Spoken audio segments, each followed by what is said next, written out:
Hello, Professor. This presentation is presented by me, Abdurrahman, Jimmy, Mircia, and Abdul Latif. We are the United Kingdom Group. It is the morning of June 24th, and the United Kingdom has voted to leave the European Union. The government must act quickly to contain economic fallout and try to realize the Brexit camp's vision of a post-European Union world based on a free trade and friendly cooperation. Economic area, an agreement that covers European Union states and some European countries that are not in the bloc, would give the United Kingdom access to the single market, but it wouldn't be bound by agriculture, fisheries, judicial, or foreign affairs policy.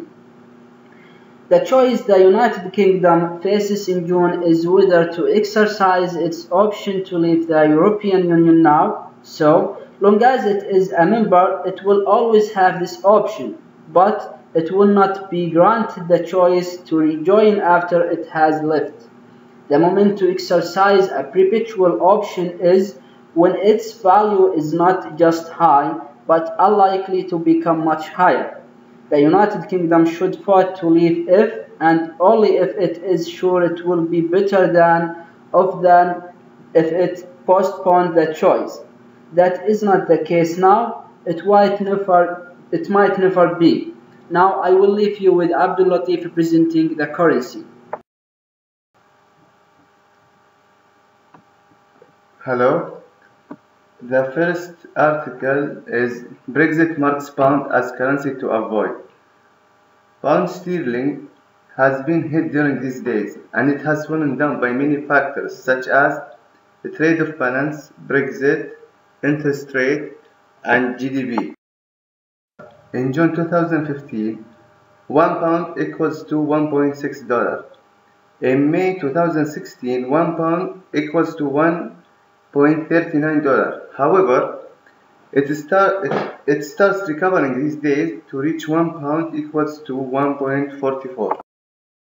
So the second article is the rate of UK inflation pushed higher in March, beating expectation. The inflation target of Bank of England is 2%, that expressed in terms of an annual rate of inflation based on the Consumer Price Index. The remit is not to achieve the lowest possible inflation rate.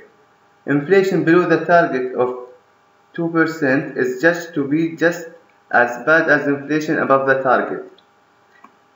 On the other hand, interest rate. Over the last 5 years, the interest rate was stable in 0.5%.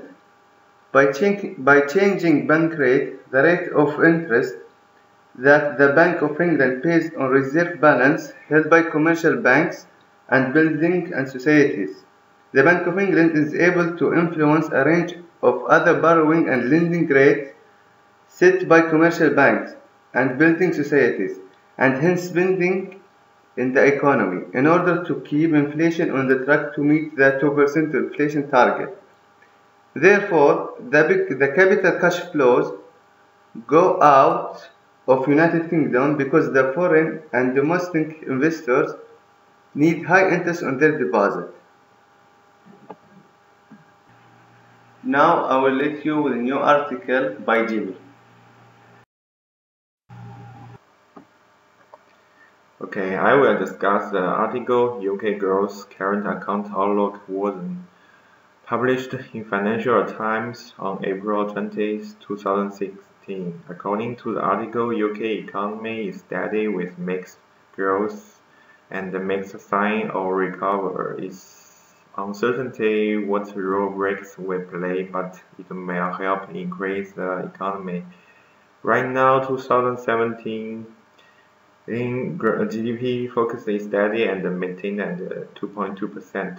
2016 current account focus lowered to minus 4.4% from the minus 4.2% previously. Inflation expected to average 0.7% this year, 1.7% in 2017. Economists continue to see the Bank of England raise the increase in first quarter 2017 In the event of breaks, the majority of economists expect that the UK economy will need further support from the Bank of England. As of January 20th, the jobless rate fell from 5.2 to 5.1% in the 3 months, the lowest since 2006, long before the financial crash hit. Employment rate has climbed at a fresh high in first 3 months of this year, while Bank of England governor holds the interest rate constant. However, as of April 20th, UK employment rates for first time in almost a year. The number of workers without jobs since January 20th report rose by 2,100. This was the first negative increase since the middle 2015.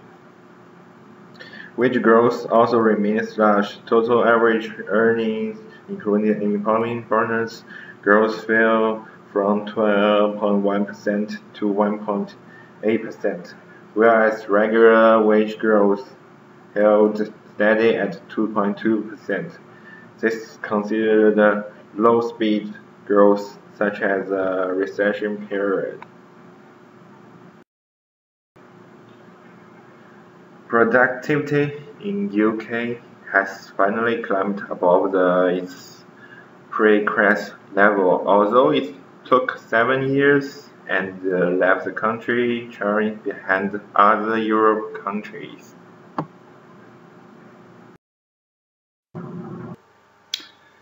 In the conclusion, we're going to look to the conclusion and the market outlook. I will discuss the article Market Spotlight, commentary and review published on April 23rd by Michael Hunter.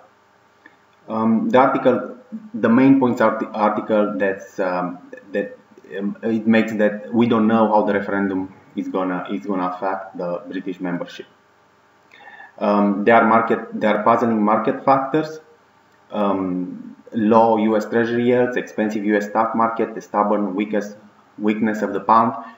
We see this as bullish in investing in UK market.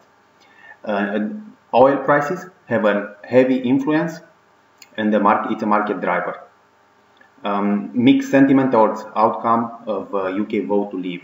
As we can see from these graphs, the people are changing their opinion. And right now, 42% might want to leave instead of 40% that we have on the March 6th. As of recommendations, we're gonna look to few recommendations by GDP. We see the GDP right now, the British pound to the multi-year low, reaching 1.44. We can see a bottoming. And definitely we recommend buying the GDP in any event we see a rise of the GDP in the following period.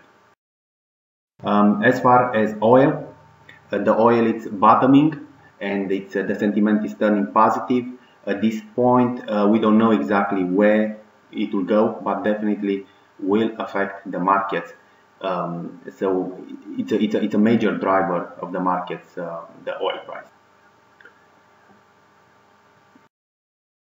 100 index, the major companies, most of analysts they recommend the buy on this index because on the stocks tracking this index because they see a lot of exposure, international exposure, and as you can see in the last 3 years it's been flat.